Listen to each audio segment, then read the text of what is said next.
आज हम चित्रलेखा उपन्यास के कुछ एमसीक्यू पढ़ेंगे। देखिए, पहला क्वेश्चन है, चित्रलेखा उपन्यास किसके द्वारा रचित है? तो इसका आंसर होगा भगवती चरण वर्मा।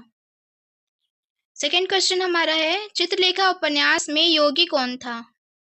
कुमारगिरी। क्वेश्चन नंबर 3 है, भोगी कौन था? तो बीजगुप्त। क्वेश्चन नंबर 4 है, पहले कौन पाप के बारे में गुरु रत्नावर से पूछा? तो इसका आंसर है श्वेतांग। जो रत्नावर के शिष्य थे, उसने सबसे पहले पाप के बारे में रत्नावर से पूछे थे। क्वेश्चन नंबर 5 है, चित्रलेखा उपन्यास में कौन ब्राह्मण था? विशाल देव। कौन क्षत्रिय था? श्वेतांग। क्वेश्चन नंबर 7 है, योगी कुमारगिरी के सेवक कौन बना? तो इसका आंसर होगा विशाल देव। सामंत बीजगुप्त के सेवक कौन बना? तो इसका आंसर होगा श्वेतांग। क्वेश्चन नंबर 9 देखिए, किसका दावा है कि उसने संसार की समस्त वासनाओं पर विजय पा ली? तो इसका आंसर होगा कुमारगिरी। कुमारगिरी क्या था? योगी था। ठीक है, वो सन्यासी थे, योग साधना में लीन रहते थे। क्वेश्चन नंबर 10 देखिए, चित्रलेखा उपन्यास का प्रकाशन किस वर्ष में हुआ था? 1934 में। क्वेश्चन नंबर 11, महाप्रभु रत्नावर ने किन दो शिष्यों को पाप का पता करने हेतु भेजा था? तो इसका आंसर है श्वेतांग और विशाल देव। क्वेश्चन नंबर 12 देखिए, चित्रलेखा क्या थी? वो एक नर्तकी थी। क्वेश्चन नंबर 13 देखिए, आर्य मृत्युंजय कहाँ के सामंत थे? तो इसका आंसर है पाटलिपुत्र। क्वेश्चन नंबर 14 है हमारा, ध्यान तथा आराधना पर किसकी अनुरक्ति थी? तो विशाल देव। संसार किसका साधन है? कुमारगिरी। क्वेश्चन नंबर 16 है, चित्रलेखा उपन्यास का नायक कौन है? बीजगुप्त। क्वेश्चन नंबर 17 है, चित्रलेखा उपन्यास की नायिका कौन है? चित्रलेखा। क्वेश्चन नंबर 18 है, बीजगुप्त डैश की राज्यसभा का प्रधान सामंत था? तो इसका आंसर है चंद्रगुप्त मौर्य। क्वेश्चन नंबर 19 देखिए, कौन पाटलिपुत्र की सर्वश्रेष्ठ सुंदरी एवं सर्वश्रेष्ठ नर्तकी है? तो इसका आंसर होगा चित्रलेखा। अगर आपको इसका पीडीएफ या फिर जितनी भी वीडियोस है सारा का पीडीएफ चाहिए तो मैं इसके डिस्क्रिप्शन पे लिंक दे दूंगी, वहाँ पे आप ज्वाइन हो सकती है ग्रुप में, जहाँ पे आपको फ्री ऑफ कॉस्ट आपको पीडीएफ प्रोवाइड किया जाता है, आप आराम से लेके पढ़ सकते हैं। चलिए क्वेश्चन नंबर 20 देखिए, चित्रलेखा डैश युवती थी? तो इसका आंसर है ब्राह्मण। क्वेश्चन नंबर 21 है हमारा, चित्रलेखा कितने वर्ष में विधवा हो गई थी? तो इसका आंसर होगा 18। क्वेश्चन नंबर 22 देखिए, चित्रलेखा किससे गुप्त प्रेम करती थी? कृष्णद्वितीय से। क्वेश्चन नंबर 23 है, चित्रलेखा ने किसके प्रणय को स्वीकार नहीं किया? यहाँ पे नहीं का स्पेलिंग थोड़ा गलत हो गया है, आप लोग इसको थोड़ा सा करेक्ट कर लीजिएगा। तो इसका आंसर होगा बीजगुप्त। क्वेश्चन नंबर 24 है, चित्रलेखा उपन्यास में स्त्री पात्रों की संख्या कितनी है? 2। 25 देखिए, यशोधरा का पिता कौन है? तो इसका आंसर होगा मृत्युंजय। क्वेश्चन नंबर 26 है, चित्रलेखा किस पेय के पान की शौकीन थी? तो वह ज्यादातर मदिरा पीती थी, इसलिए इसका आंसर हो जाएगा मदिरा।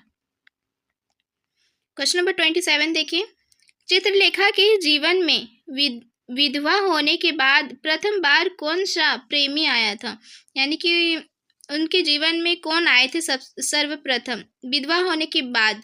तो इसका आंसर होगा कृष्णद्वितीय। ये बहुत इंपॉर्टेंट क्वेश्चन है, अक्सर लोग यहाँ पे कंफ्यूज हो जाते हैं, बीजगुप्त और कृष्णद्वितीय। ठीक है, तो ये याद रखिएगा कि वो विधवा हो गई थी, उसके बाद में कृष्णद्वितीय उनके जीवन में आते हैं। ठीक है, विधवा होने से पहले नहीं आते, विधवा होने के बाद। आप विधवा कब हुई थी? तो 18 ईयर्स में, याद रखिएगा।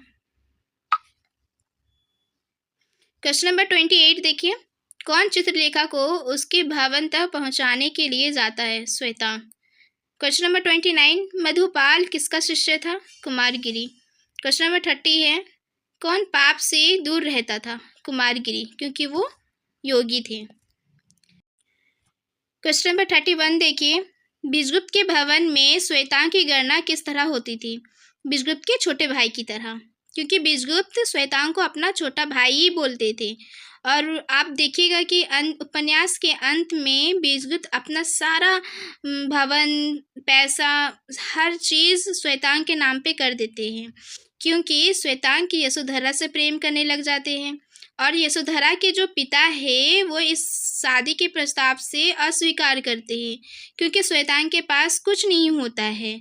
और जो यशोधरा होती है उनके पिता के पास काफ़ी धन होता है, और इसी कारण से श्वेतांग से जो प्रस्ताव रखते हैं तो वो इनकार कर देते हैं।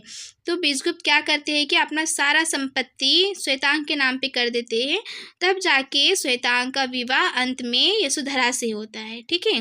और विषगुप्त भिखारिन की भांति अपना सारा संपत्ति छोड़ के निकल जाते हैं। क्वेश्चन नंबर 32 देखिए, कौन श्वेतांग को मदिरा पिलाई? चित्रलेखा। क्वेश्चन नंबर 33 है, कुमारगिरी की कुटी में रात्रि समय कौन दो आए थे?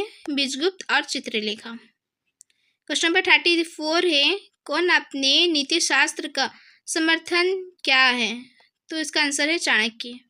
क्वेश्चन नंबर 35 है, कुमारगिरी अपने योग बल से सभा मंडप के बीच क्या प्रस्तुत किया? सत्य एवं ईश्वर।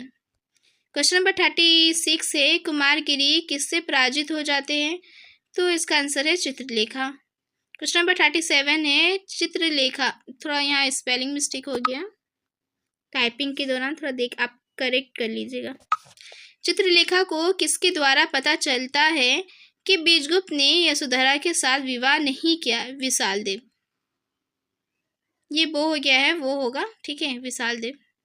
क्वेश्चन नंबर 38 है, यशोधरा का विवाह किसके साथ हुआ था? श्वेतांग। क्वेश्चन नंबर 39 है, चित्रलेखा किसकी वासना का शिकार बन गई? कुमारगिरी। क्वेश्चन नंबर 40 है, चित्रलेखा उपन्यास के आधार पर संसार की समस्त वासनाओं का निवास किसके हृदय में था? विषगुप्त। क्वेश्चन नंबर 41 है, श्वेतांग के दृष्टिकोण में कौन पापी था? कुमारगिरी। क्वेश्चन नंबर 42 है, विशालदेव के दृष्टिकोण में कौन पापी था? विषगुप्त। क्वेश्चन नंबर 43 है, विषगुप्त अपने मन को बहलाने हेतु कहाँ की यात्रा करता है? काशी। और ये काशी कौन कौन जाते हैं? तो यशोधरा के पिता, श्वेतांग और विषगुप्त सब जाते हैं। क्वेश्चन नंबर 44 है, विषगुप्त को प्रकृति कैसा लगता है? अपूर्ण। क्वेश्चन नंबर 45 है, विषगुप्त की उम्र कितनी है? 25। इसको जो ये जितनी उम्र है ना, ये सब एज को आप याद रखिएगा, क्योंकि अक्सर एग्जाम में कभी भी कुछ भी किसी के भी एज आ सकता है, तो इसीलिए ये इम्पॉर्टेंट है, इसको याद रखिएगा। क्वेश्चन नंबर 46 है, श्वेतांग की उम्र कितनी है? 25। क्वेश्चन नंबर 47, यशोधरा की उम्र कितनी है? 18। क्वेश्चन नंबर 48 है, चित्रलेखा उपन्यास के प्रमुख पात्र कौन है? चित्रलेखा। क्वेश्चन नंबर 49 है, चित्रलेखा उपन्यास की प्रमुख समस्या क्या है? तो पाप और पुण्य। ये पाप और पुण्य ही से हमारा जो चित्रलेखा उपन्यास है उसका आरंभ होता है। ठीक है। महाप्रभु रत्नाम्बर के दो शिष्य जो है श्वेतांग और विशालदेव पूछते हैं कि पाप क्या है और पुण्य क्या है। क्वेश्चन नंबर देखिए, ये हमारा लास्ट क्वेश्चन है, क्वेश्चन 50। चित्रलेखा उपन्यास कैसा उपन्यास है? तो ये एक समस्या प्रधान उपन्यास है। अगर आपको मेरी वीडियो अच्छी लगती है तो आप प्लीज़ सब्सक्राइब कर लें। धन्यवाद।